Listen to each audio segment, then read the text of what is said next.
और interesting story सुनने के लिए वीडियो को पूरा देखें और अच्छी लगी तो लाइक कमेंट एंड सब्सक्राइब जरूर। आदाब, नमस्कार, गुड इवनिंग, सत श्री अकाल। एक बार फिर आप तमाम लोगों का स्वागत है क्राइम तक की कहानी के इस एपिसोड में। उम्मीद है पूरी फैमिली अच्छी होगी, अपना और अपनों का ख्याल रख रही होगी।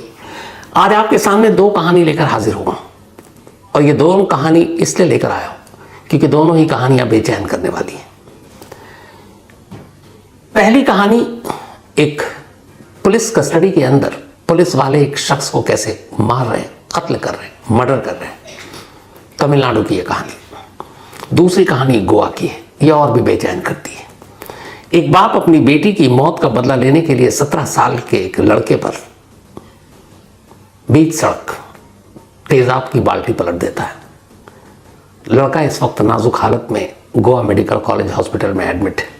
80% से ज्यादा बर्न है। शुरुआत तमिलनाडु की इस कहानी से। वीडियो आपको दिखा नहीं सकता, कुछ गाइडलाइंस हैं, तो तस्वीरें स्टिल आपको दिखाता हूं। अमूमन ऐसी तस्वीरें सामने आती नहीं, क्योंकि आती तो फिर तो वैसे ही भेद खुल जाता। पर किसी की हिम्मत थी, चुपचाप से किसी दीवार के झरोके के पीछे खड़ा होकर अपने मोबाइल से उसने ये शूट किया। इस तस्वीर में जो वीडियो है, इसमें 4 पुलिस वाले हैं, 3 तो कैमरे में कैद हुए, चौथा नहीं हो पाया। और एक शख्स है जो जमीन पर बैठा हुआ है। पुलिस वाले सादी वर्दी में है, उनके हाथों में प्लास्टिक और स्टील के रॉड है, प्लास्टिक की पाइप और स्टील के रॉड, और बेतहाशा उसे मार रहे हैं। बाद में उस शख्स की मौत हो जाती है। शायद ये कहानी दब जाती, लेकिन इस एक वीडियो ने पूरे तमिलनाडु में इस वीडियो को वायरल कर दिया और अब तमिलनाडु में हर कोई इस वीडियो के बारे में बात कर रहा है। इस कहानी की शुरुआत होती है 27 जून को। 27 जून की बात थी। तमिलनाडु में एक बहुत ही मशहूर मंदिर है, मदापुरम कलियम्मन मंदिर। इसी मंदिर में एक माँ बेटी दर्शन के लिए जाते हैं। जो माँ थी, उनकी उम्र करीब 70 साल थी, बुजुर्ग थी, ठीक से चल नहीं पाती थी, तो अपनी बेटी के साथ गई थी। माँ का नाम था शिवगामी और बेटी का नाम निकिता। दोनों मंदिर के बाहर पहुंचते हैं। वहां पार्किंग में अपनी उनको गाड़ी लगानी थी, कार जगह मिल नहीं रही थी। इत्तेफाक से इसी मंदिर की सिक्योरिटी में एक गार्ड था जिसका नाम अजीत, उम्र 27 साल। माँ बेटी गुजारिश करती हैं अजीत से कि उन्हें दर्शन के लिए जाना है, वो चल ठीक से पा नहीं रही है, तो क्या तुम हमारी कार को पार्क कर दोगे। अजीत उनकी मदद करता है, कार पार्क कर देता है, वो चाबी देकर चली जाती हैं। दर्शन करने के बाद दोनों लौटती हैं, कार के अंदर बैठती हैं तो देखती हैं कि कार में एक बैग था, बैग का जिप खुला हुआ है और उसके अंदर करीब 80 ग्राम गोल्ड, सोने के जेवर थे, वो गायब है। वो पूछती हैं, अजीत कहता है मैंने तो सिर्फ गाड़ी पार्क की है। माँ बेटी पुलिस को इन्फॉर्म कर देती हैं। अब पुलिस की टीम वहाँ पहुँच जाती है। जब पुलिस की टीम वहाँ पहुँचती है, अजीत को के खिलाफ ही माँ बेटी ने बयान दिया। पुलिस अजीत को ले जाती है, उसके भाई नवीन को ले जाती है, पूछताछ करती है और फिर 27 जून फ्राइडे की शाम को ही उसे छोड़ देती है। अब अजीत वापस लौट आता है। तब भी उसे पुलिस वालों ने मारा पीटा, लेकिन उसने कहा मैं बेकसूर हूँ। अब 28 जून की तारीख आ गई। माँ बेटी फिर पुलिस के पास पहुंची। पुलिस ने इस बार फिर से अजीत और उसके भाई को उठाया और उसकी खूब पिटाई की। पिटाई करने के बाद अब पुलिस ने नवीन को तो छोड़ दिया और नवीन के सामने अजीत की पिटाई की थी, लेकिन अजीत को कस्टडी में रखा। इसके बाद उसी दिन 28 जून को पुलिस वाले अजीत को अपने साथ असिस्टेंट कमिश्नर ऑफ पुलिस का दफ्तर है, उसके एक पीछे गौशाला है, उस गौशाला में ले जाते हैं। ये जो वीडियो है ये उसी गौशाला की है। वहां ले जाने के बाद अब 4 पुलिस वाले लेकर गए। उन्होंने स्टील के रॉड, लोहे के पाइप से अजीत को पीटना शुरू किया और पीटते पीटते हालत ये हुई कि वो वहीं बेहोश होकर गिर गया। पुलिस वाले घबराए, उसे पास में उठाकर एक थिरुपुवनम अस्पताल है, वहां ले गए। अस्पताल वालों ने देखा, उन्होंने कहा कि भाई इसकी हालत तो बहुत गंभीर है, तो यहाँ इलाज हो नहीं सकता। पुलिस वाले और घबराए और उसे फिर लेकर भागे शिवगंगई सरकारी अस्पताल। वहां ले जाने के बाद उसका इलाज शुरू हुआ, लेकिन वहीं उसी अस्पताल में अजीत की मौत हो गई। अब अजीत की मौत हो गई, उसके बाद भी ये मामला शांत था। इत्तेफाक से अजीत की मौत के बाद ये वीडियो जो किसी ने उस गौशाला में बड़ी खामोशी से अपने मोबाइल के कैमरे में रिकॉर्ड कर लिया था, ये पब्लिक डोमेन में आ गई, सोशल मीडिया पर आ गई। अब जैसे ही ये वीडियो आई, तमिलनाडु में हंगामा मच गया। इसके बाद अब पुलिस को सफाई देना पड़ा। पुलिस ने एफआईआर दर्ज की। कमाल देखिए तमिलनाडु पुलिस की। एफआईआर में पुलिस ने कहानी ये लिखी कि माँ बेटी की शिकायत पर 80 ग्राम सोने की उस जेवर को तलाश करने के लिए उन्होंने अजीत को उठाया था, उससे पूछताछ की। अजीत ने अपना जुर्म कबूल कर लिया। फिर उसने कहा कि उसने गौशाला में उस जेवर को छुपा कर रखा गया। इसके 4 पुलिस वाले इंस्पेक्टर और डीएसपी के कहने पर अजीत को उस गौशाला में ले गए ताकि उस जेवर की रिकवरी करा सकें। लेकिन वहां अचानक पुलिस कस्टडी से वो भागने लगा। भागते हुए वो गिर गया, गिरने से उसे चोट लग गई, उसे मिर्गी का दौरा पड़ा था और वो मर गया। ये पुलिस की कहानी FIR में, मैं नहीं कह रहा हूं, बाकायदा ये दस्तावेज रिटन कानूनी। अब इसी FIR के ऊपर आ जाइए कि पुलिस ने, लड़की ने 27 जून को कंप्लेंट की, पुलिस ने कोई FIR दर्ज नहीं की। 27 को भी उठाया अजीत को, नो कंप्लेंट। 28 को फिर से जो माँ बेटी हैं वो पुलिस के पास गई, उन्होंने फिर से अजीत को उठाया। अजीत के भाई के सामने अजीत को पीटा, फिर उसे छोड़ दिया, लेकिन अजीत को पकड़े रहे और बिना FIR दर्ज किए 24 घंटे से ज़्यादा हो चुका है। अब उसके बाद उसको फिर से गौशाला में ले जाते हैं और कहते हैं कि यहीं उसने जेवर छुपाया और मिर्गी का दौरा पड़ा और उसकी मौत हो गई। सवाल यह है कि अगर उसने गौशाला में जेवर छुपाया तो क्या वो बरामद हो? बिल्कुल नहीं। सवाल ये भी है कि कंप्लेंट पे आप किसी को उठाते हैं तो FIR तो दर्ज करेंगे ना, 24 घंटे के अंदर अंदर आपको कोर्ट में भी पेश करना होगा, वरना वो इलीगल कस्टडी है। पर आपने वो भी नहीं किया। और अगर ये कैमरे में शूट ना होता तो ये पिटाई विटाई की बात तो कभी सामने आती ही नहीं। पुलिस की कहानी यही होती कि वो भाग रहा था, दौरा पड़ा, गिर गया, चोट लगी, मर गया। लेकिन ये वीडियो इस बात का सबूत है कि कैसे पुलिस कस्टडी के अंदर एक शख्स का खुद पुलिस वाले कत्ल कर रहे हैं। ये लाइव मर्डर है कैमरे पर। और ये कोई चौंकाने वाली बात नहीं है। तमिलनाडु में पिछले 4 सालों में ये 31वीं पुलिस कस्टडी में हुई मौत है। यानी पुलिस कस्टोडियल के अंदर मर्डर का ये 31वां मामला है, 31वां शिकार अजीत बना है। अब जब ये मामला हुआ कुछ लोग पहुंच गए, खुद मद्रास हाईकोर्ट ने सुमोटो ले लिया, स्वतः संज्ञान, क्योंकि वीडियो अब हर जगह तैयार रहा सोशल मीडिया पर। तो मद्रास हाईकोर्ट भी तो तमिलनाडु में ही है। जजों ने देखा, जब जजों ने देखा तो फिर उन्होंने कहा कि ये क्या हो रहा है। उन्होंने सुमोटो लेते हुए पुलिस, सरकार, सबको नोटिस जारी किया। फिर एक मजिस्ट्रेट साहब गए, मजिस्ट्रेट साहब ने उस गौशाला की पूरी जांच की, अपनी रिपोर्ट, तस्वीर सारी कोर्ट के सामने पेश की। उन तस्वीरों में वो प्लास्टिक के पाइप, वो स्टील के रॉड और अजीत के जिस्मों पर जो जख्म थे, उन सारी चीज़ों की तस्वीरें मद्रास हाईकोर्ट के स्पेशल बेंच के सामने पेश की गई। पोस्टमार्टम रिपोर्ट में पता चला कि अजीत के जिस्म पर 40 से ज़्यादा जख्म के निशान थे, लेकिन उसकी मौत इन 40 जख्मों से नहीं हुई, बल्कि उसकी मौत उन अंदरूनी जख्मों से हुई जो न तस्वीर में दिखाई दे सकती थी और न ही बताई जा सकती थी। जब इन सारी चीज़ों को देखा तो मद्रास हाईकोर्ट के एक जज ने कहा, रिकॉर्ड पर है, कि क्या वो एक टेररिस्ट था? क्या बिना FIR दर्ज किए हुए आप इस तरीके से पीटोगे, इस तरीके से मारोगे? लेकिन साहब ये तो है कि भेद खुल गया, सामने आ गई कैमरे के सामने। वरना पुलिस कस्टडी एनकाउंटर, जो मैं बार बार कहता हूँ, इसी तरीके से लोग मारे जाते हैं। कायदे से कानून उनका कत्ल करता है। ये पुलिस कस्टडी में हुई एक मौत नहीं है, ये पुलिस कस्टडी में एक कोल्ड ब्लडेड मर्डर है। और क्या किया तमिलनाडु सरकार ने? 4 जो पुलिस वाले थे उन्हें सस्पेंड करके अरेस्ट कर लिया, एक जो वहाँ के सुपरिटेंडेंट ऑफ पुलिस थे उनको ट्रांसफर कर दिया, बस खत्म। और ये इतिहास है कि तमिलनाडु में पिछले 4 सालों में जो 31 कस्टोडियल डेथ हुई है, उनमें जितने भी पुलिस वालों को सस्पेंड किया गया, अरेस्ट किया गया, वो सब बरी हो गए, फिर बाद में उनकी बहाली हो गई और अभी अलग अलग जगहों पर ड्यूटी पे है। इस केस में भी अगले 3-6 महीने के अंदर ये किसी और थाने में पोस्टिंग पा चुके होंगे। पर अजीत जैसे लोगों का क्या? तो कस्टडियल डेथ के मामले में या एनकाउंटर के मामले में हमारा पूरा देश एक, फिर वो कश्मीर से कन्याकुमारी तक या इधर से उधर तक कहीं भी हो, एक ही जैसे। ऐसा नहीं है कि कोई एक स्टेट पाक साफ हो, बस ऐसा है कि बीच बीच में ऐसे सबूत सामने आ जाते हैं, ऐसे जिंदा सबूत जिनको देखकर आप मुंह फेर ही नहीं सकते। अब वो 27 साल का अजीत सोचिए, जिसके भरोसे पे उसकी माँ, जवान लड़का, मौत हो गई, जेवर मिला नहीं। बल्कि जिन माँ बेटी ने कंप्लेंट की थी अजीत की, जब उन्हें पता चला और उन्होंने ये वीडियो देखा, उन्हें भी अफसोस है कि काश वो कंप्लेंट ही ना करती, क्योंकि उनका मकसद सिर्फ इतना था कि उनकी चोरी गई चीज़ें वापस मिल जाएं। उनका मकसद ये नहीं था कि उनकी चोरी गई चीज़ों के बदले में पुलिस किसी की जान ले ले। आज उन्हें भी अजीत की मौत पर अफसोस है। तो ये live murder police custodial custody के अंदर। अब आइए अपनी दूसरी कहानी की तरफ चलते हैं। गोवा, नॉर्थ गोवा। मंडे यानी कल की बात है, ये सुबह 17 साल का एक लड़का ऋषभ कॉलेज जाने के लिए घर से निकला। उसके पिता हमेशा उसको बस स्टॉप तक अपनी स्कूटी पर छोड़ा करते थे। कल भी निकले और घर से नॉर्थ गोवा में एक धारगुलिम हाईवे, उसी धारगुलिम हाईवे के एक बस स्टॉप पर हमेशा की तरह, रोजाना की तरह ऋषभ के फादर ने अपने बेटे को ड्रॉप किया और उसी स्कूटी से वो वापस घर लौट गए, क्योंकि बस थोड़ी देर के बाद आ जाती।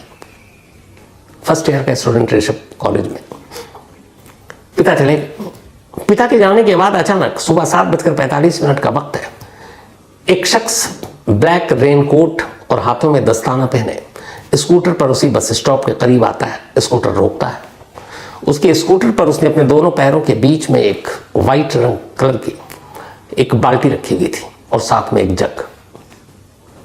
स्कूटर को रोकता है, जग उठाता है और स्कूटर उसने बिल्कुल ऋषभ के बराबर में रोका। ऋषभ बेफिक्र उस आए हुए अनजान शख्स से, लेकिन तभी वो शख्स अचानक उसी जग से बाल्टी में जो काले रंग की चीज थी उसको भर कर निकालता है और ऋषभ की तरफ उछाल देता है।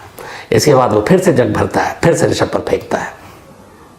लगभग 1/3 बाल्टी वो खाली कर देता है और ऋषभ इधर पूरे सर से पैर तक उसे लग रहा है जलन हो रही हो, जमीन पर गिर पड़ता है।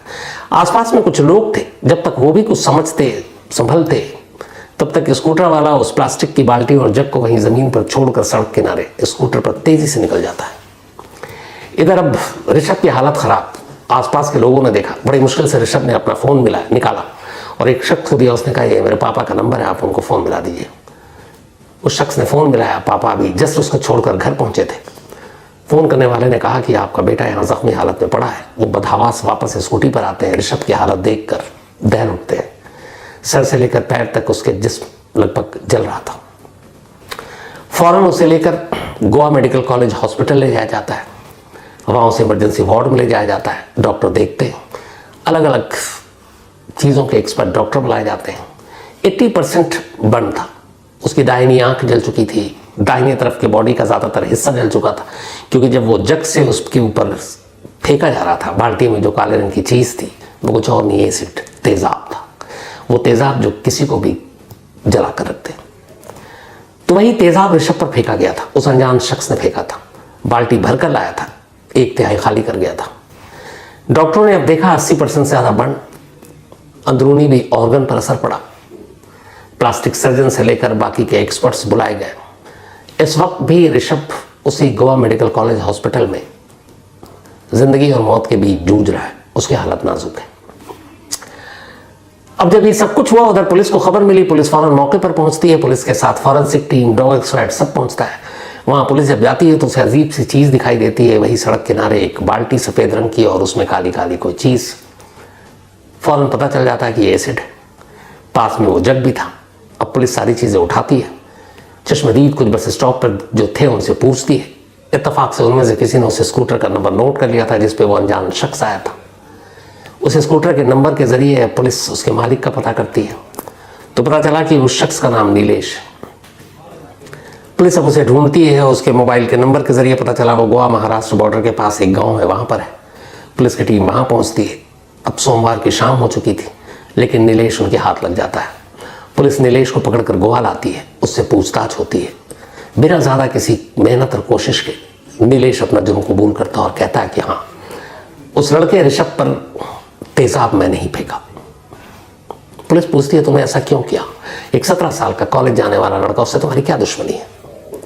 तब नीलेश बताता है कि 1 महीने पहले मई में इसी साल उसकी 17 साल की एक बेटी संदिग्ध तौर पर मारी जाती है। उसकी मौत हो जाती है। फिर जो पूरी कहानी थी वो ये थी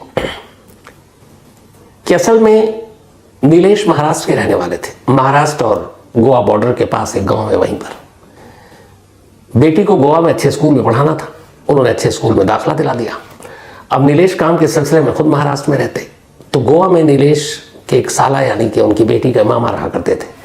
नीलेश की बेटी अपने मामा के घर पर रहकर स्कूल में पढ़ाई कर रही थी।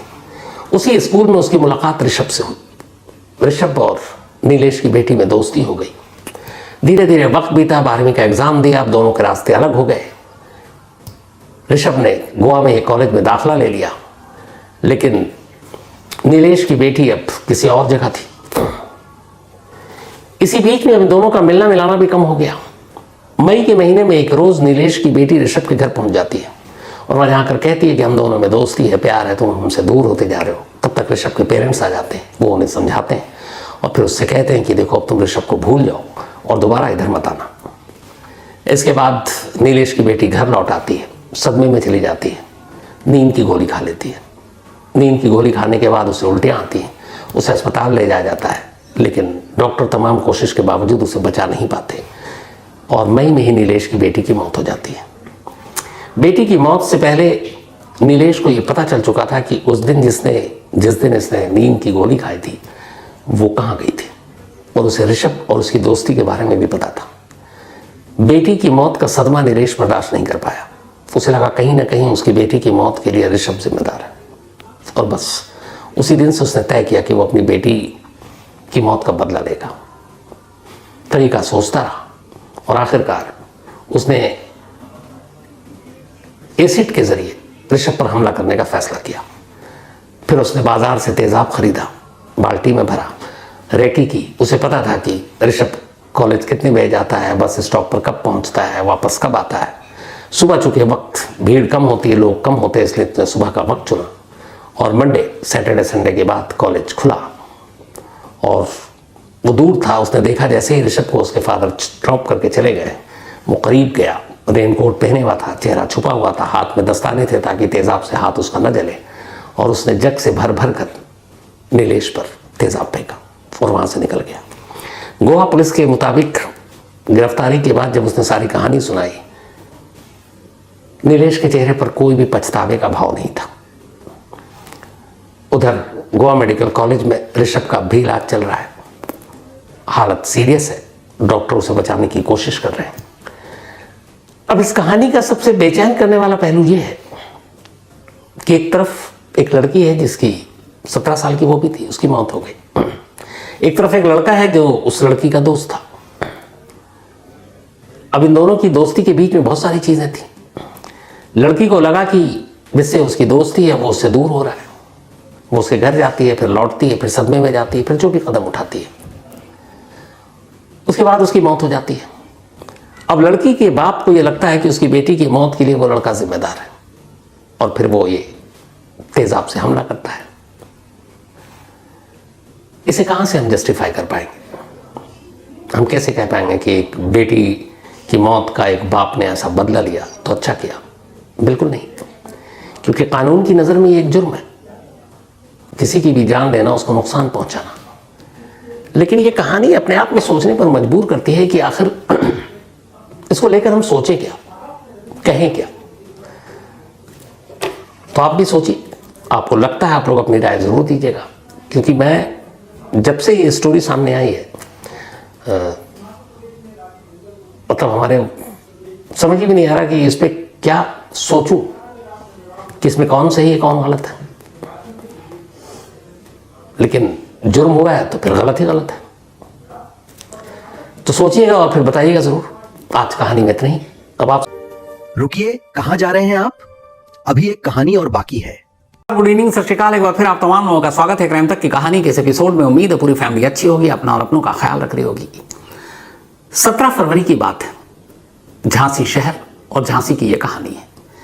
एक दवा कंपनी में मेडिकल रिप्रेजेंटेटिव के तौर पर काम करने वाला शख्स जिसका नाम संदीप बुधौलिया है, सुबह सुबह पुलिस को फोन करता है और बताता है कि उसकी वाइफ ने खुदकुशी कर ली है, उसने अपनी जान दे दी है। पुलिस मौके पर पहुंचती है, जाकर देखती है घर के अंदर एक महिला की लाश पंखे से झूल रही है। लाश को उतारा जाता है, इसके बाद पोस्टमार्टम के लिए भेज दिया जाता है और अब पूछताछ शुरू होती है। इस दौरान में पुलिस के साथ साथ संदीप बुधौलिया ने अपने ससुराल वालों को भी फोन कर यही जानकारी दी। उसका ससुराल मध्य प्रदेश में, और मध्य प्रदेश में ही टीकमगढ़ जिले में उसकी बीवी के माँ बाप रहने वाले थे वहाँ के। वो सब भागे भागे बदहवास आते हैं। शादी को सिर्फ 7 साल पूरे हुए थे अभी संदीप बुधौलिया की, और उसकी पत्नी का नाम था सोनाली। जब वो घर आते हैं तो शुरुआत में जो पुलिस को बयान दिया पति ने, इसके बाद पति ने ससुराल वालों को बताया। फिर ये हुआ कि कोई अपनी जान क्यों देगा, तो पुलिस को कहानी पता चली और वो ये कि ससुराल वालों ने कहा कि जब शादी हुई उसके बाद से ही लगातार दहेज के लिए संदीप तंग करता था। जब शादी हुई थी 27 फरवरी 2017 में, तब 20 लाख रुपए दहेज दिए थे उसने, लेकिन एक गाड़ी की मांग कर रहा था, गाड़ी नहीं मिली तो नाराज पूरा ससुराल और उसको लेकर सोनाली को हमेशा तंग करता। शुरुआत के 3 साल बड़े बुरे बीते, लेकिन 3 साल के बाद सोनाली ने एक बच्ची को जन्म दिया जो अब 4 साल की हो चुकी थी। तो घर वालों ने इल्ज़ाम लगाया ऐसी दहेज की वजह से शायद तंग आकर उनकी बेटी ने अपनी जान दे दी। पुलिस भी इसको यही मानकर चल रही है अपने इसी हिसाब से। तभी अब मध्य प्रदेश से उस बच्ची के नाना नानी यानी कि सोनाली के माँ बाप झांसी आए हुए थे। अब 4 साल की वो बच्ची अपने नाना नानी के साथ थी। 4 साल की उम्र होती क्या है? एक ऐसी उम्र जिसमें आपको अच्छा बुरा, कत्ल, मौत, इन सारी चीज़ों के बारे में, साजिश, लालच, दहेज, शायद कोई जानकारी नहीं होती। तो ये बच्ची भी लगभग उसी उम्र के पड़ाव पर थी और इसे भी कुछ पता नहीं था। अब तमाम भीड़ देख रही है घर में। नाना नानी आए, नाना नानी से वो बातें करने लगी। बातें करते करते वो अचानक कुछ बोलना शुरू करती है। जैसे ही बोलना शुरू करती है, नाना नानी परेशान हो उठते हैं। इसके बाद वो बच्ची है, मूड है, बोलते बोलते अचानक वो अपनी कॉपी उठाती है और एक पन्ने पर कलम से एक तस्वीर बनाना शुरू कर देती है। ये वही तस्वीर है। इस तस्वीर को अगर आप वैसे ही देखेंगे तो इस तस्वीर में आप क्या पाएंगे? कुछ भी नहीं। अमूमन ये जो 3-4 साल के बच्चे होते हैं या 5 साल के, उन्हें कागज़, कलम, पेंसिल कुछ भी पकड़ा दीजिए, कागज़ पर आड़ी तिरछी तस्वीरें बनानी शुरू कर देते हैं। उन्हें अच्छा लगता है। बहुत सारे बच्चों को पेंटिंग का शौक होता है। 4 साल की ये बच्ची, इसे तस्वीर बनाने का शौक था। अब वो एक तस्वीर बनाती है नाना नानी के सामने, और ये वही तस्वीर है। इस तस्वीर को अगर आप गौर से देखेंगे तो इस तस्वीर में एक लड़की नजर आएगी आपको। उस लड़की के 2 हाथ भी हैं, लेकिन सबसे अजीब बात इस तस्वीर की है कि इस लड़की के गर्दन की दाहिनी तरफ एक और हाथ बनाया गया है। 4 साल की एक बच्ची एक तस्वीर बना रही है जिसमें 2 हाथ हैं, लेकिन एक एक्स्ट्रा हाथ है, और वो उस लड़की के गर्दन की दाहिनी तरफ।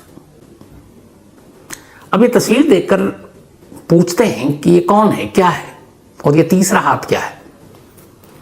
तब वो बच्ची बताती है कि मेरी मम्मी है, और ये दोनों हाथ मेरी मम्मी के हैं, लेकिन जो तीसरा हाथ है इस दाहिनी तरफ गर्दन के, वो हाथ मेरे पापा का है। तो पूछा गया कि ये हाथ यहाँ क्यों और ये मम्मी की तस्वीर ऐसी क्यों बनाई? तब बच्ची कहानी सुनाती है, उस तस्वीर की कहानी। वो कहती है कि मेरे पापा ने मेरी मम्मी को मारा, मम्मी को गिराया, फिर मारा, पीटा, फिर मम्मी को पकड़कर उसके गले में कुछ डाला और उसे टांग दिया, शायद पंखे से। तो इसीलिए मैंने ये तस्वीर बनाई है कि ये मेरी मम्मी है, ये इनके दोनों हाथ हैं, उनके गले में एक फंदा है और एक हाथ है जो तीसरा हाथ, वही हाथ है जो उस फंदे से मेरी मम्मी को टांग रहा है, और वो तीसरा हाथ मेरे पापा का है। नाना नानी ये सुनकर शॉक्ड, फिर पूछते हैं कि क्या, पूरी बात बताओ। तब वो बताती है कि पापा ने मम्मी को मारा है, और मारने के बाद उनको धक्का दिया, गिराया, फिर उनको टांग दिया, और टांगने के बाद वो चले गए अपने दोस्तों के साथ। और मैं ये सब कुछ देख रही थी। आई बच्ची के नाना नानी बदहवास, फौरन वो पुलिस के पास जाते हैं और कहते हैं कि मेरी बेटी ने अपनी जान नहीं दी है, बल्कि उसे मारा गया, उसका कत्ल हुआ है, और उस कत्ल का चश्मदीद कोई और नहीं, 4 साल की एक बच्ची है जिसकी माँ का कत्ल हुआ और जिसके पापा ने यह कत्ल किया। अब पुलिस भी सुनकर हैरान। पुलिस आती है, अब उस बच्ची से फिर से पूछती है, पुलिस वाले अंकल बनकर पूछती है। बच्ची को अभी भी, चूंकि 4 साल की उम्र है, उससे आप क्या उम्मीद रखेंगे? वो बिल्कुल मासूमियत से सारी बातें बताती है। फिर पुलिस को बताती है ये जो तस्वीर है इसमें ये मेरी मम्मी है, और ये जो हाथ है ये मेरे पापा का है, और मेरी मम्मी को मेरे पापा ने मारा है, और मैंने ये सब कुछ आंखों से देखा। फिर मारने के बाद पापा भाग गए। जब इस बच्ची की इस गवाही को पुलिस ने सुना और उस तस्वीर को देखा, जो तस्वीर के जरिए भी वो कहानी बता रही थी, पुलिस को कहानी समझ में आ गई। इसके बाद उसने संदीप बुधौलिया को हिरासत में लिया। हिरासत में लेने के बाद अब उससे पूछताछ शुरू हुई। जब पूछताछ शुरू हुई तो थोड़ी देर के बाद पूरी कहानी सामने आई।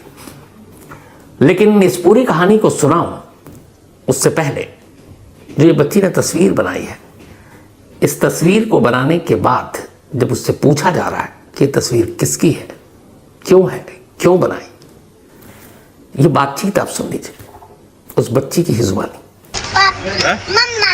जाके पिताजी को फोन लगा लो। नंबर बोलो। यहाँ पे लिख लो यार। मैं नंबर ले दूं मम्मा का। ये क्या बना रहे थे घर पे? क्या बना रहे? ये क्या बना रहे थे? मम्मा। ये क्या था? ये हाथ किसका था? ये पापा का हाथ क्या कर रहे हैं पापा? मार रहे।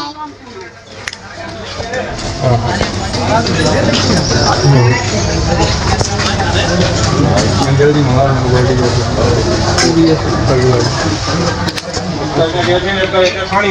पकड़ लिया। क्या हो गया मम्मा को? मम्मा डर रही थी, पापा ने उनको पीछे से डरा दिया। पकड़ लिया। तो इस बच्ची ने ये पूरी बातचीत बाकायदा मीडिया के सामने भी कही। अब इस कहानी को आगे बढ़ाऊं, कलेजा छलनी कर देने वाली एक और दूसरी तस्वीर आपको दिखाता हूं। 4 साल की उम्र क्या ही होती है, इस उम्र में बच्चों को क्या ही कुछ अकल, क्या ही कुछ समझ हो। शायद इस वक्त इस बच्ची को भी नहीं है, लेकिन कल को जब ये बड़ी होगी तो ये जो तस्वीर अभी आप देख रहे हैं ना, इस तस्वीर की जब भी इसे याद आएगी या याद दिलाया जाएगा या इसे बताया जाएगा, ये पूरी जिंदगी एक गम और एक दर्द लेकर अपने साथ जिएगी।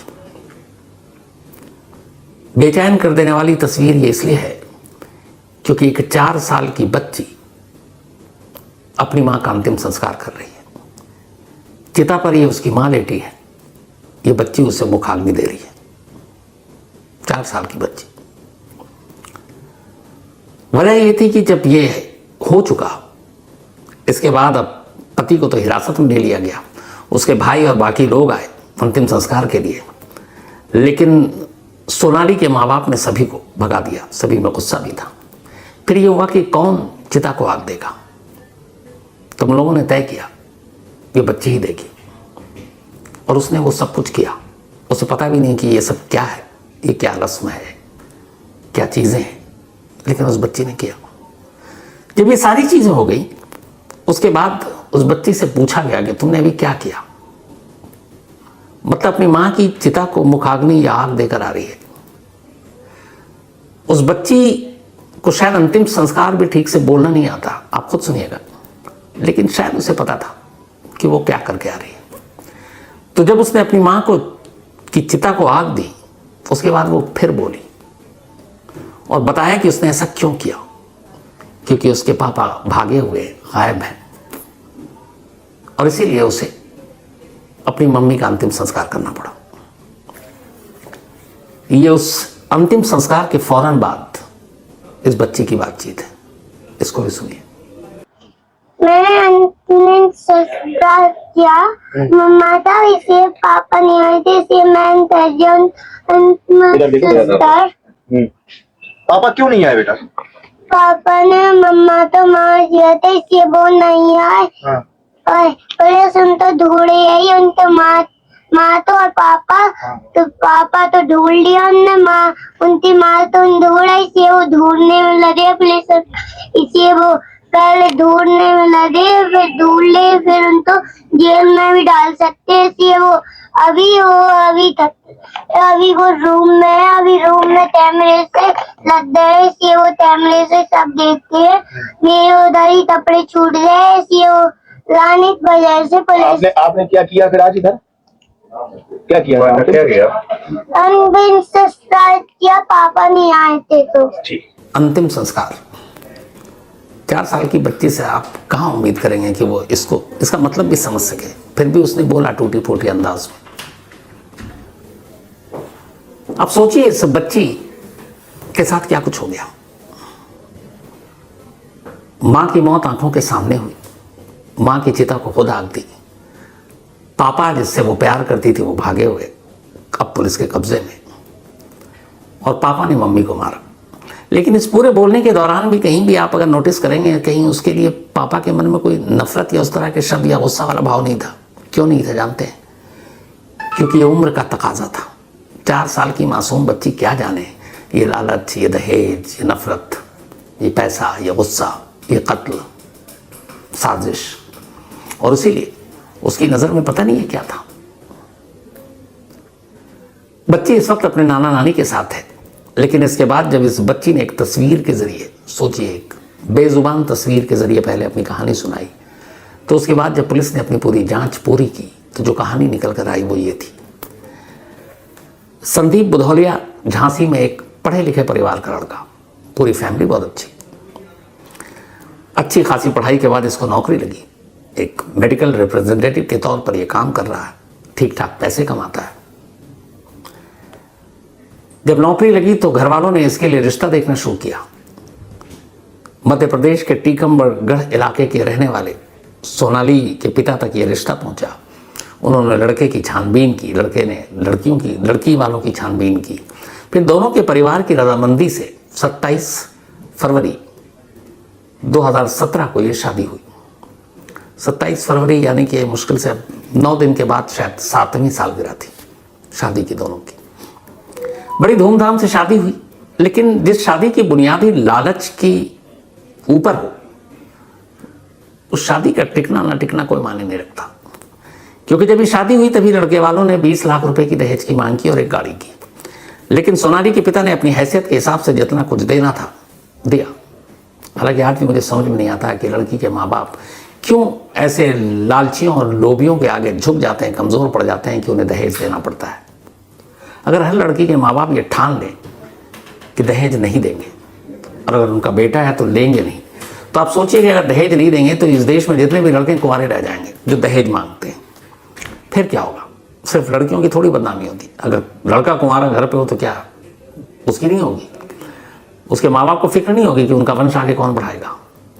तो बात वही है कि अगर लड़की वाले ये ठान लें, शादी सिर्फ एक का नहीं होता ना, ये 2 परिवारों का मिलन होता है। जैसे लड़का है वैसे ही लड़की है। और आजकल लड़की किस फील्ड में आगे नहीं है, लेकिन कई मजबूरियां होती हैं जिसकी वजह से बहुत सारे माँ बाप आज भी झुक जाते हैं, दब जाते हैं और दहेज के लालचियों के आगे सब कुछ हार जाते हैं। सोनाली के फादर ने भी दे दिया था 20 लाख, लेकिन बात एक गाड़ी पर आ गई।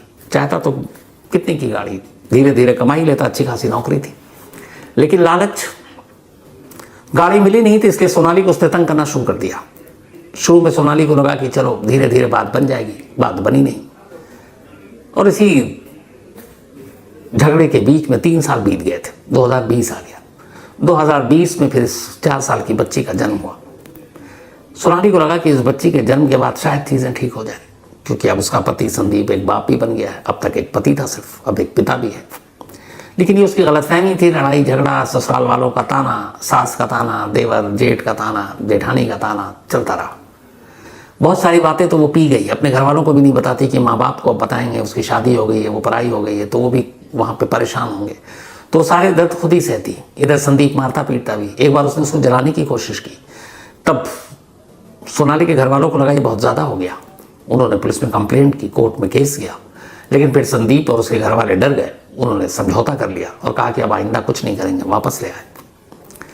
लेकिन लालच कब मरता है? ये सब कुछ चलता रहा।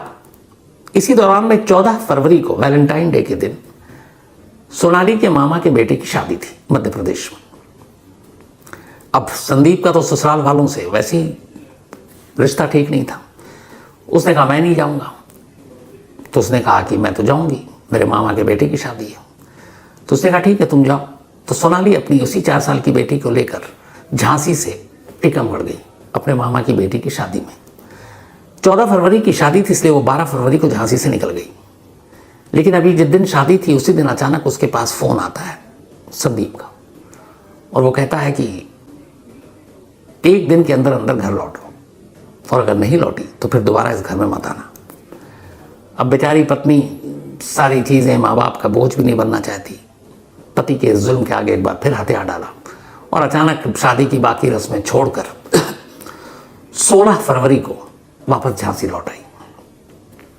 घर वालों ने समझाया भी, लेकिन उसे पता था ससुराल का रिएक्शन क्या होगा। तो पति और ससुराल वालों के डर से 16 फरवरी को ही झांसी लौट आती है। रात को झांसी लौटती है। रात को आने के बाद पति से फिर झगड़ा होता है, वही दहेज, वही गाड़ी, वही पैसे, वही लालच, उन्हीं चीज़ों को लेकर। जब ये झगड़ा हो रहा था तब वो बच्ची लगभग सोने की कोशिश कर रही थी, सो भी रही थी, लेकिन मम्मी और पापा को लड़ते हुए देख उसकी आंख खुल गई। उसने देखा मम्मी पापा लड़ रहे हैं, और लगभग जब से उसने होश संभालना शुरू किया इस मासूम उम्र में भी, तो घर में यही माहौल दिखता था। उधर माँ और पिता दोनों लड़ रहे हैं, बच्ची की आंख खुल चुकी है। इसी दौरान में गुस्से में अचानक संदीप सलोनी को पीटना शुरू कर देता है। पीटते पीटते वो उसे धक्का देकर जमीन पर गिरा देता है। बच्ची की आंख खुली हुई है, वो सब कुछ देख रही है, डरी है, सहमी है, लेकिन खामोश है। फिर लड़ाई इस कदर पड़ती है कि जमीन पर गिराने के बाद संदीप अपनी पत्नी का गला घोंट देता है। जब उसका गुस्सा शांत होता है तब उसे एहसास होता है कि उसकी पत्नी मर चुकी है, लेकिन उसे इस बात की कोई फिक्र नहीं थी। उसे लगा कमरे के अंदर कोई है नहीं, किसी ने देखा नहीं। अब वो अपनी पत्नी की लाश को उठाता है, उसे गले में एक फंदा डालता है और कमरे के पंखे में फंदे का दूसरा सिरा कसता है और ऐसे दिखाता है कि जैसे उसने अपनी जान दे दी हो। लेकिन बिस्तर पर लेटी वो बच्ची 4 साल की ये सब कुछ देख रही थी। उसने अपनी माँ को मरते हुए देखा, बाप को मारते हुए देखा, धक्का देते हुए देखा, पीटते हुए देखा और फंदे से टांगते हुए देखा, लेकिन खामोश रही। इसके बाद सुबह हुई। सुबह संदीप ने पहले अपने ससुराल वालों को फ़ोन किया कि आपकी बेटी ने अपनी जान दे दी है। फिर पुलिस को फ़ोन किया, पुलिस आई, ससुराल वाले आए, और यही था कि दहेज से तंग आकर आए दिन के झगड़े से निजात पाने के लिए सोनाली ने अपनी जान दे दी।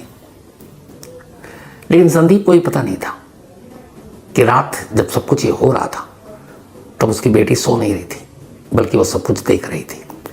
लेकिन फिर उसे लगा कि 4 साल की बच्ची अगर देख भी ले तो क्या फ़र्क पड़ता है, क्या बताएगी, क्या समझाएगी, क्या गवाही देगी।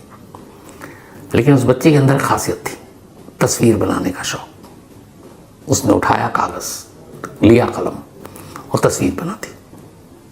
तस्वीर में कुछ नहीं दिखाया उसने सिवाय एक तीसरे हाथ के, और उसी तीसरे हाथ को उसने बताया कि उसके पापा का हाथ है जो उसकी गर्दन की तरफ था। और इस एक तस्वीर ने पूरी कहानी खोल दी। कातिल बेशक पकड़ा गया, लेकिन उस बच्ची के नज़रिए से देखिए, माँ का साया सर से छिन गया। बाप अब शायद कभी लौट कर नहीं आएगा, उम्र कैद की सज़ा तो मिलेगी। तो एक ही रात में, एक ही झटके में ये बच्ची पूरी तरह से यतीम हो गई। न मम्मी रहे न पापा रहे।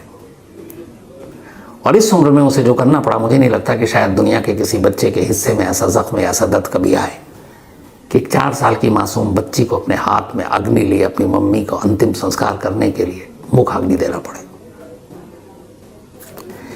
लालच ने इस दुनिया में न जाने कितने क्राइम कराए। अफसोस अगर इन क्रिमिनल्स के मन में या ऐसे पतियों के मन में ज़रा सी भी संवेदना, ज़रा सी भी ऐसा कोई दर्द या रिश्ते की मोहब्बत, मिठास हो तो शायद ये ना हो। अब एक गाड़ी के लिए एक बीवी को मार डालो। गाली तो वो कभी भी ले सकता है, लेकिन बीवी लौट कर नहीं आ सकती, और जो कलंक अब उसके माथे पर लिखा है वो भी नहीं धुल सकता। क्या कीजिएगा। लालच की कभी कोई इंतहा नहीं रही, और हमारे और आपके कहने से भी ये चीज़ें बंद नहीं होंगी, न होती हैं। कल को यही संदीप किसी और शहर में, किसी और कस्बे में, किसी और नाम के साथ, किसी नई कहानी के साथ हमारे आपके सामने होगा। हो सकता है मैं फिर बैठकर ऐसे ही किसी संदीप की कहानी सुना रहा हूँ और आप सुन रहे हैं। बदलेगा कुछ नहीं, अफसोस यही है। तो कहानी में इतना ही आज। रुकिए, कहाँ जा रहे हैं आप? अभी एक कहानी और बाकी है।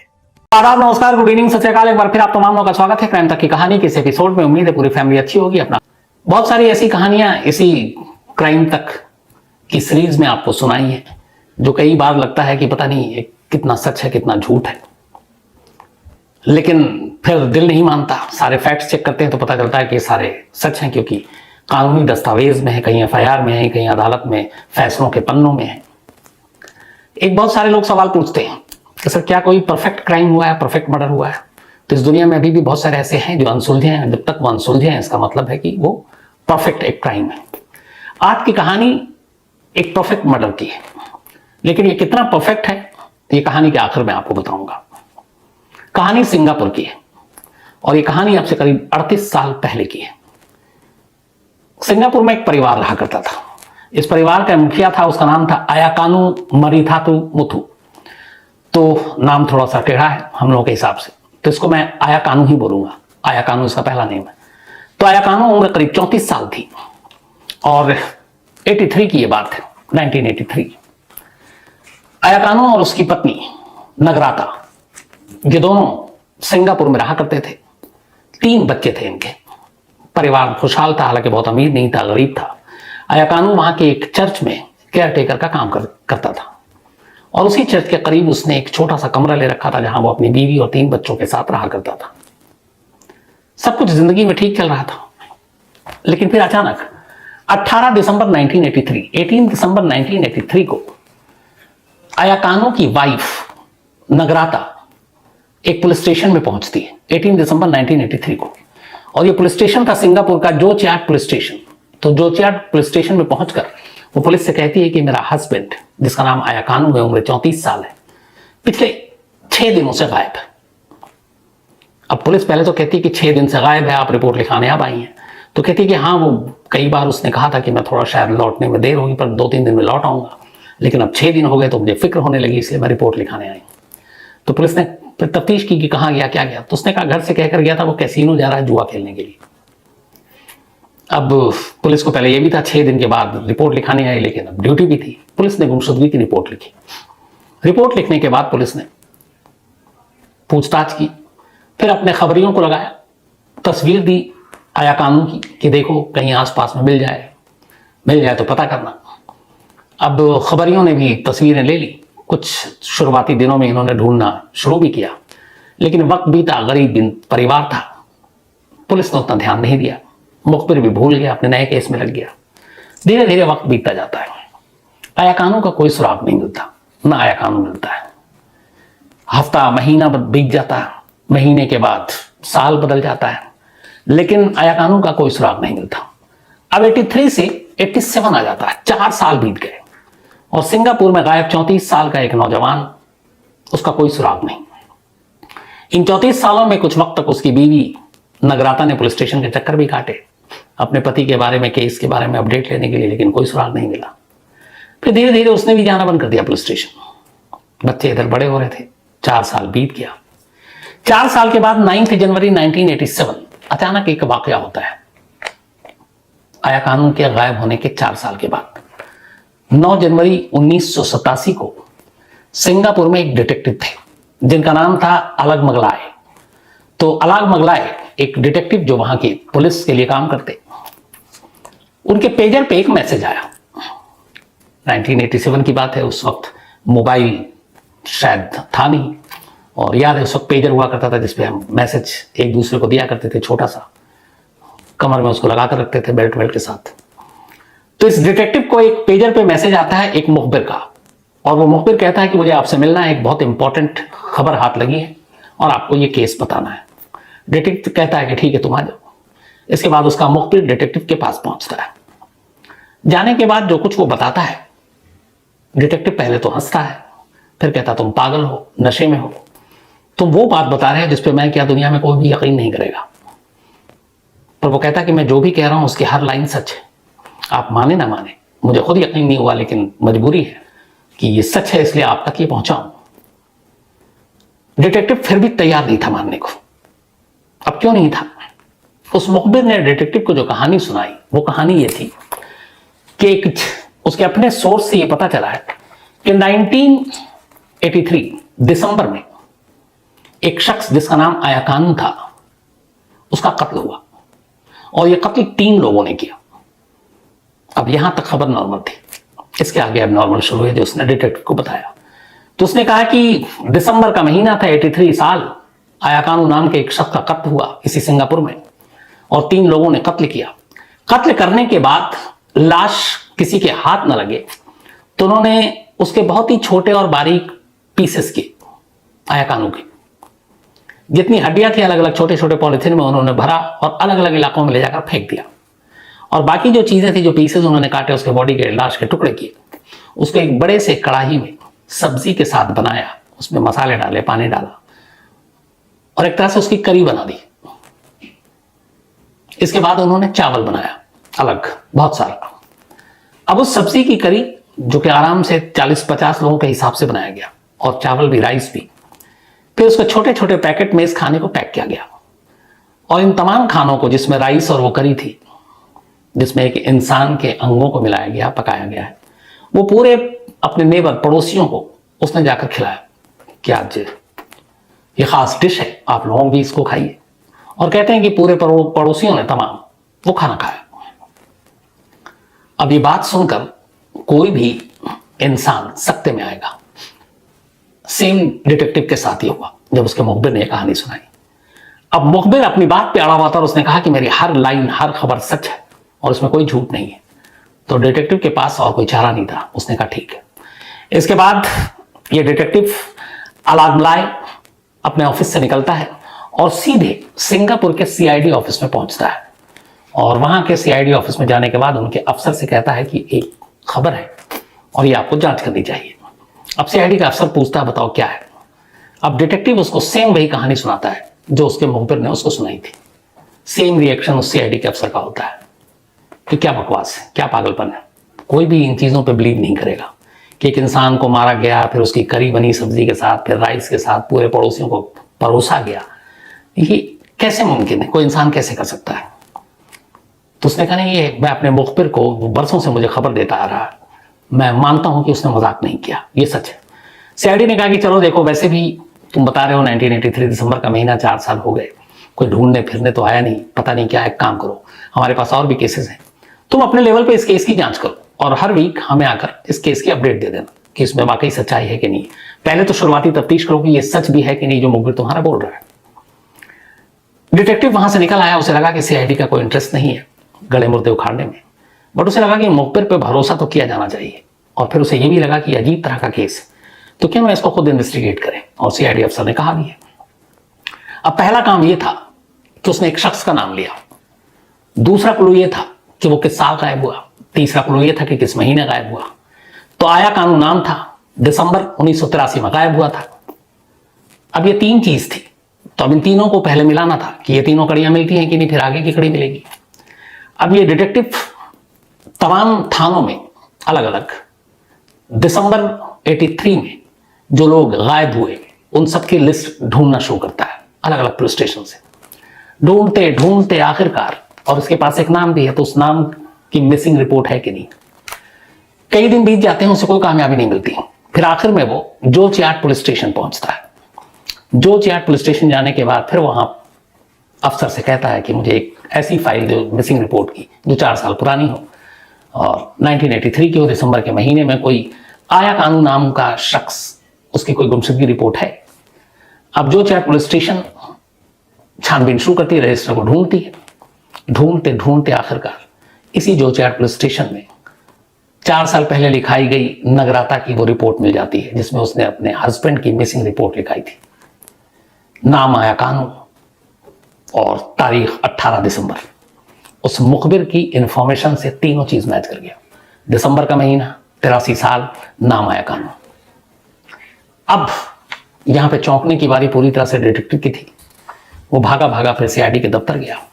उसने कहा कि देखो ये इंफॉर्मेशन सही है, एक शख्स यहां गायब हुआ है 4 साल पहले और सेम नाम का जो उसने बताया, वरना उसे कैसे पता। सीआईडी ने फिर कहा कि ठीक है, तुमने इतनी मेहनत की है, तुम एक काम करो, इसमें आगे तफ्तीश करो कि अगर उसका कत्ल हुआ है तो कातिल कौन है, उसकी करी बनाने की सच्चाई कितनी है। डिटेक्टिव को भी इस केस में इंटरेस्ट था। उसने कहा ठीक है, मैं तफ्तीश करता हूं। अब ये करते करते चूंकि 9 जनवरी 1987 को ये पहला मैसेज आया था पेजर पे, उसका जनवरी के महीने में उसने इस पुलिस स्टेशन में ढूंढ भी लिया।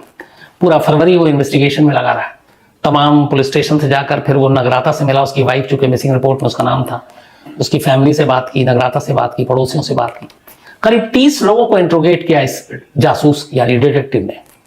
और करने के बाद फिर ये सीआईडी के उस अफसर के पास पहुंचता है। कहता है मैंने पूरे केस की जांच की और पूरे इन्वेस्टिगेशन को करने के बाद जो मेरी नजर में है वो ये है कि इसमें कुछ लोग सस्पेक्टेड हैं जिनको शक के घेरे में रखना चाहिए। अब उसने एक एक कर बताया। उसने कहा पहली, खुद आया कानून की वाइफ नगराता, सीआईडी अफसर ने पूछा वो क्यों? उसने कहा कि उसकी कुछ चीजें हैं जो शक पैदा करती। पहली, 12 दिसंबर 1983 को आया कानू गायब हुआ। उसकी वाइफ ने 6 दिन तक इंतजार किया और 18 दिसंबर को जाकर रिपोर्ट लिखाई मिसिंग। 6 दिन तक वो क्यों इंतजार करती रही? दूसरी, उसने कहा कि अपनी रिपोर्ट में उसने लिखाया कि वो कैसीनो गया था जुआ खेलने के लिए, जबकि उसकी पूरी हालत माली जो थी वो बेहद गरीब था। उसके पास पैसे ही नहीं थे कि वो जुआ खेले, और जुआ खेलने की जाने की बात सच ही नहीं है। तीसरी, जिस कंपनी के थ्रू वो उस चर्च में केयरटेकर था, उस कंपनी के ओनर से उस जासूस ने जाकर बात की। उसने कहा कि आया कानू ने 21 और 22 दिसंबर की छुट्टी मांगी थी उससे कि फैमिली रीजन से छुट्टी चाहिए, और उसने छुट्टी दे दी। तो अगर 21 और 22 दिसंबर को वो छुट्टी ली तो फिर वो 12 दिसंबर से अगले 6 दिन तक कहीं छुट्टी पे भी नहीं जा सकता। और बोला कि 12 दिसंबर को आखिरी बार आया था आयकरू, और बिल्कुल नॉर्मल था, बिल्कुल अपने तरीके से काम किया और बिल्कुल ठीक था, और यहां से काम करके वक्त पर निकला, उसकी छुट्टी मंजूर थी। तो जब 21-22 को जो शख्स छुट्टी ले रहा है तो वो फिर बीच में छुट्टी नहीं लेगा। तो ये सारी चीजें कहीं ना कहीं ये इशारा कर रही थी कि शायद उसकी बीवी को छुपा रही है।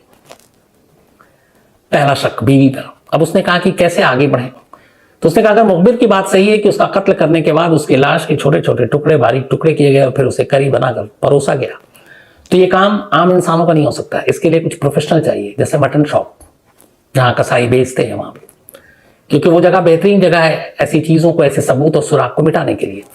चाहे वो ब्लड हो, बाकी चीजें हो, उनके पास बड़े बड़े चाकू औजार होते हैं उस तरीके से मटन के लिए। तो किसी ना किसी मटन शॉप का इसमें इस्तेमाल हुआ इस केस में, अगर वो फैक्ट्स सही है तो। तीसरा, कि उसकी वाइफ अकेली ये काम नहीं कर सकती, इस काम को करने के लिए कलेजा चाहिए, और इस काम में एक से ज्यादा लोग शामिल हैं। तो उसने कहा कि हमने जांच की तो हमने पाया कि नगराता के 3 भाई हैं, और तीनों जवान हैं, और तीनों शादीशुदा हैं। उनमें से एक सिंगापुर की फाइनेंस मिनिस्ट्री में जॉब करता है, और उसी को इस जॉब की वजह से क्वार्टर भी मिला हुआ है, जो थोड़ा सा सुनसान इलाके में। तो बोला कि वो 3 भाई हैं।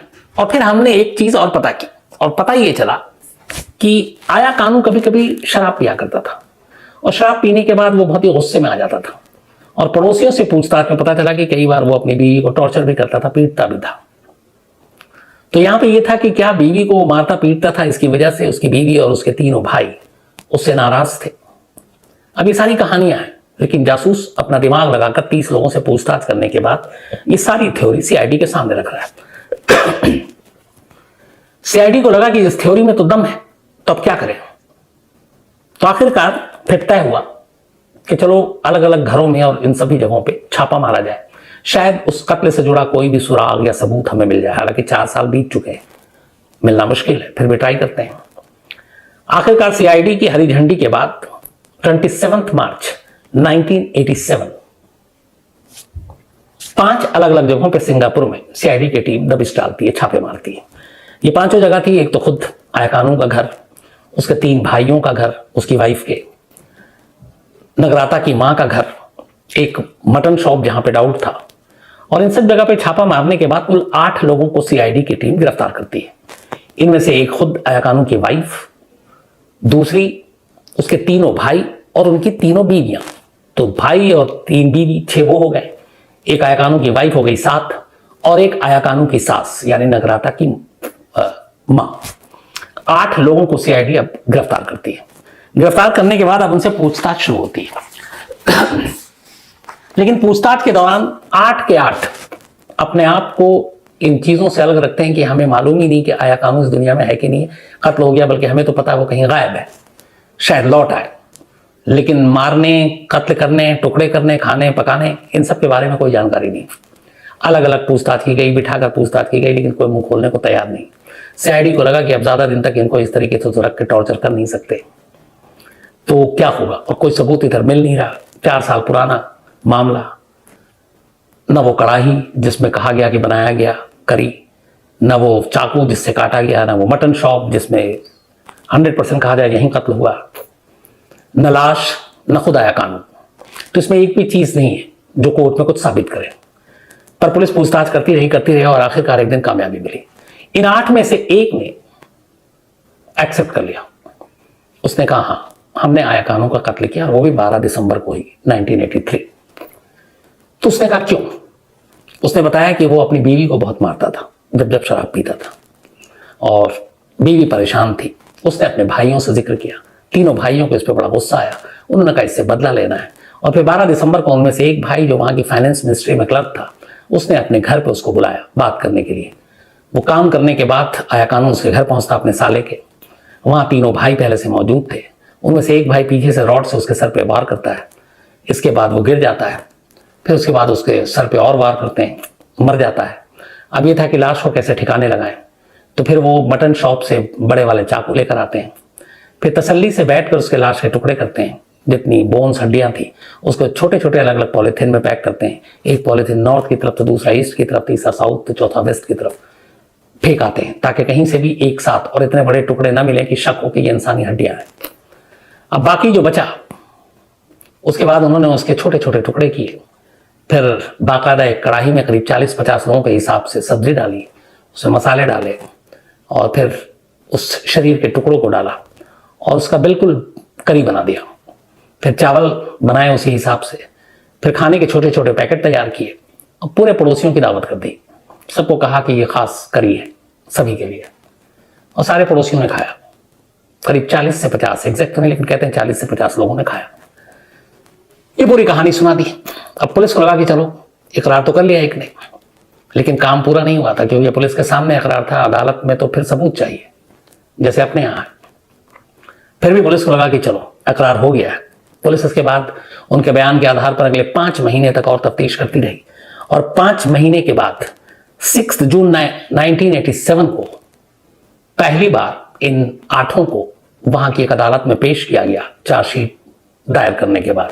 इस चार्जशीट में पुलिस ने तीनों भाइयों को मेन कातिल ठहराया, क्योंकि उन्होंने कत्ल किया, और आया कानू की वाइफ और उसकी सास और तीनों भाइयों की पत्नियों को सबूत मिटाने का दोषी करार दिया पुलिस ने अपनी चार्जशीट में। अब ये चार्जशीट अदालत में पेश हुई, अदालत में बहस शुरू हुई, पुलिस ने अपनी कहानी रखी। जज भी हैरान कि ऐसा कैसे हो सकता है। लेकिन पूरी कहानी और दोनों तरफ से बहस सुनने के बाद जज ने कहा, वहां की सीआईडी जिन्होंने चार्जशीट दाखिल की, कि आपकी कहानी अच्छी है और कहानी में सब कुछ है, लेकिन अफसोस कि ये सिर्फ कहानी ही है, इसमें कहीं भी कोई सबूत नहीं है।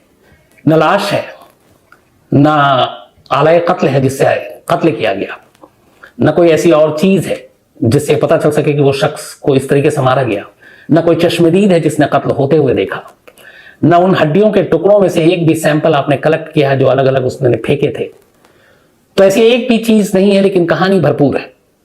तो सिर्फ कहानी के बलबूते पर हम इन लोगों को आपकी इस कहानी के आधार पर मुजरिम नहीं ठहरा सकते, न सजा दे सकते हैं। ये कहते हुए अदालत ने 8 को बरी करने का फैसला सुना दिया। लेकिन फिर सीआईडी ने वहां पे अदालत के सामने रिक्वेस्ट की। उसने कहा ठीक है मिलॉर्ड, हमारे पास कहानी है, सबूत नहीं है, बट एक मदद कीजिए, इस केस को सॉल्व करना है और हमें पक्का यकीन है। उसने सिर्फ एक दलील ली कि अगर चलिए ये कत्ल नहीं हुआ तो आज 4 साल हो गए, आया कानून आज तक नहीं लौटा। कम से कम हमारी थ्योरी इतनी तो सही है कि वो इस दुनिया में नहीं है, वरना लौट कर आता। अदालत ने इस बात पे माना कि हाँ ये इसमें आपके थोड़ा दम है। तो पुलिस ने रिक्वेस्ट की कि ठीक है आप 8 में से इन 5 को छोड़ दीजिए, जो 5 महिलाएं, 3 भाई की 3 बीवियां, मां और नगराता, आप इन्हें छोड़ दीजिए। पर ये 3 डायरेक्ट इन्होंने कत्ल किया, इनमें से एक ने एक्सेप्ट भी किया, अदालत में मुकर्रर है, और हम इनके जरिए फिर बाकी सबूत इकट्ठा करेंगे। अदालत ने उनकी इस फरियाद को मान लिया, 5 औरतों को रिहा कर दिया और इन 3 को पुलिस कस्टडी में भेज दिया। अब पुलिस इन 3 से पूछताछ करती रही। पूछताछ करने के बाद उनके बताए गए जगहों ठिकानों पे तलाश करती रही, सबूत जोड़ने की कोशिश करती रही। वक्त बीतता गया, कुछ मिला नहीं। इस दौरान में फिर इन लोगों को जेल भेज दिया गया। करीब पूरी पूछताछ में जेल में ये 4 साल तक गुजार चुके थे। 87 से 91 आ गया, लेकिन कोई फायदा नहीं हुआ। एक भी पुलिस के हाथ में सबूत नहीं लगा। न तो जिस कढ़ाई में बनाया गया वो बहुत पुराना, उसमें से कोई सबूत अब हासिल नहीं किया जा सकता था। ना वो हथियार मिला जिससे टुकड़े किए गए, न लाश मिली, न हड्डियां मिली, न खुद आया कानून जिंदा मिला। तो सिंगापुर पुलिस भी हताश निराश। इधर 1991 आ गया, 4 साल बीत गए, ये लोग जेल में हैं 3 भाई। इन्होंने एप्लीकेशन लगाई कोर्ट में कि मिलॉर्ड हमें कब तक सिर्फ एक कहानी के बलबूते पे आप जेल के अंदर रखेंगे, अगर सबूत है तो हमें गुनहगार ठहराएं और नहीं है तो हमें आजाद करें। अदालत ने इस अर्जी पर पुलिस से सफाई मांगी। पुलिस के हाथ वैसे ही खाली थे जैसे 87 में थे। पुलिस ने कहा कि हम जानते हैं कि हमारी थ्योरी सही है, यही कहानी है, लेकिन सबूत नहीं है। अदालत ने कहा कि हम सिर्फ कहानियों पर फैसले नहीं सुना सकते, सबूत नहीं है तो इसका फायदा जो है अक्यूज को मिलेगा। और ये कहते हुए 1991 में अदालत ने तीनों भाइयों को बरी कर दिया। 4 साल उन्होंने जेल में काटे। बरी होने के बाद भी पुलिस उनके पीछे लगी रही, मुखबिरों के जरिए कोई सुराग, कोई सबूत मिले, पर कोई फायदा नहीं। 91 से 95 आ गया, 4 साल और बीत गए। अब धीरे धीरे लोग इस केस को भूलने लगे थे, वरना एक दौर था कि हर वक्त, हर दिन, हर अखबारों में, बाकी जगहों पे करी की स्टोरी, ये करी मर्डर जो है बहुत ही मतलब मशहूर, कुख्यात हो चुका था सिंगापुर का। बल्कि इंटरनेशनल मीडिया में ये खबरें छप रही थी, क्योंकि थी अजीब कि पूरे पड़ोसियों को आपने खिला डाला। तो 91 से 95 आ गया। लगभग धीरे धीरे लोगों के जहन से अब ये कहानी धुंधली होती जा रही थी। लेकिन 95 में फिर लोगों के जहन में इस कहानी ने एक बार और दस्तक दी। हुआ ये कि 1995 में सिंगापुर की एक टेलीविजन चैनल है, वहां television corporation of Singapore, TCS, इसने एक सीरियल बनाया। और ये एक पूरा सीरीज था, जैसे हमारे यहाँ ड्रामे बनते हैं सारे। तो सिंगापुर कॉर्पोरेशन टेलीविजन, बल्कि television corporation of Singapore, TCS ने एक सीरीज बनाई, सीरियल बनाया, उसका नाम था डॉक्टर जस्टिस। इत्तेफाक से जब ये सीरियल आया तो 87 की वो कहानी लोगों के जहन में एक बार फिर से ताजा हो गई, क्योंकि ये सीरियल इसी करीम मैन के ऊपर था। और ये सीरियल इसी आया कानून के कहानी के ऊपर था। और इसमें दिखाया गया कि एक शख्स कैसे गायब होता है, उसके बाद 3 उसके साले उसका कत्ल करते हैं, फिर उसकी करी बनाते हैं, फिर राइस के साथ पूरे मोहल्ले में बांटते हैं, सब खाता है। और पुलिस जो है पकड़ती है, लेकिन सबूत नहीं मिलता और वो सब छूट जाते हैं। वो बहु पूरी कहानी उठाकर इस न्यूज़ चैनल ने, इस टीवी चैनल ने प्रसारित कर दिया। अब जब ये आया तो लोगों के फिर से वो कहानी याद आ गई और ये सीरियल हिट भी हो रहा है। अब इत्तेफाक से इन तीनों भाइयों ने भी देखा ये सीरियल देखने के बाद उन्हें लगा कि ये तो हमारी वही कहानी है जिस पे हम जेल से निकल कर आ चुके हैं, बट उसमें हमें सीधे सीधे ये कल्प्रिट दिखा रहे हैं, गुनहगार दिखा रहे हैं। उन्होंने इस चैनल के खिलाफ कोर्ट में डिफेमेशन का केस दाखिल कर दिया और कहा कि ये हमारी अब मानना है, क्योंकि अदालत हमें छोड़ चुकी है। लेकिन अदालत में बहस हुई, इसका अदालत ने कहा कि ठीक है, लेकिन इसमें आपका कहीं ऐसे डायरेक्ट नाम और वो नहीं जुड़ा हुआ है। वो एक कहानी थी जो रिकॉर्ड पर थी, अदालत में थी, पुलिस स्टेशन में थी, तो उसी को बेस बनाकर इन्होंने ये सब कुछ किया है।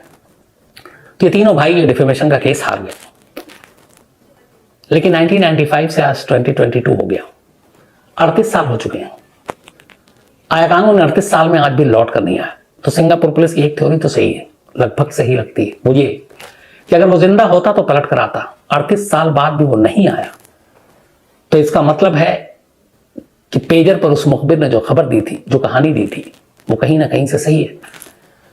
उसके जिंदा होने की गुंजाइश कम है। और अगर वो जिंदा नहीं, उसका कत्ल हुआ है, तो फिर जो भी कातिल है वो आजाद है। यानी कातिल ने एक परफेक्ट